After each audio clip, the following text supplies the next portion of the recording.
الحمد لله رب العالمين الرحمن الرحيم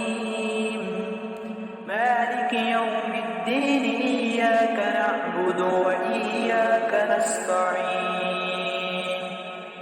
اهدنا الصراط المستقيم صراط الذين أنعمت عليهم غير المغضوب عليهم ولا الضالين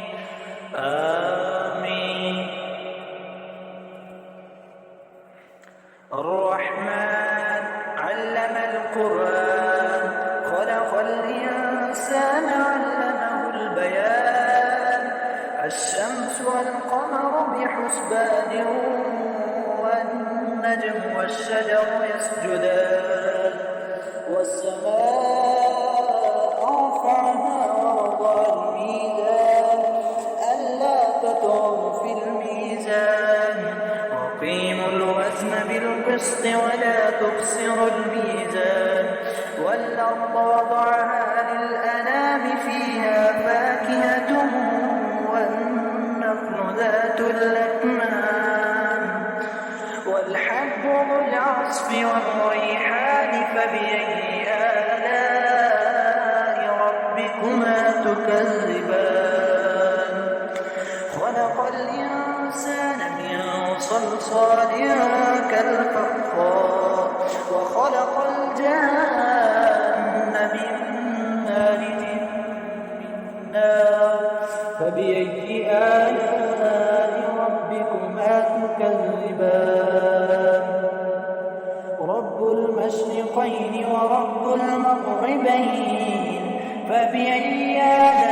آلاء ربكما تكذبان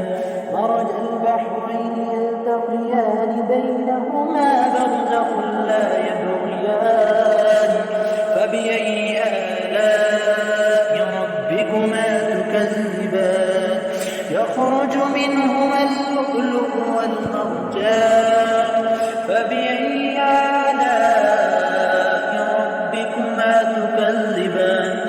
وله الجوار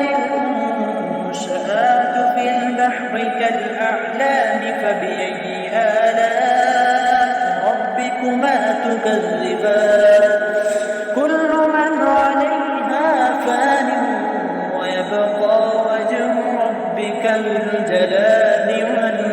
والإكرام فبأي آلاء ربكما تكذبان يسأله من في السماوات والأرض كل يوم هو في شأن فبأي آلاء ربكما تكذبان سنفرغ لكم أيها الثقلان فبأي آلاء ربكما تكذبان يا معشر الجن والإنس إن استطعتم أن تنفذوا من أقطار السماوات والأرض فانفذوا لا تنفذون إلا بسلطان فبأي آلاء ربكما تكذبان يرسل عليكما شواظ من نار ونحاس فلا تنتصران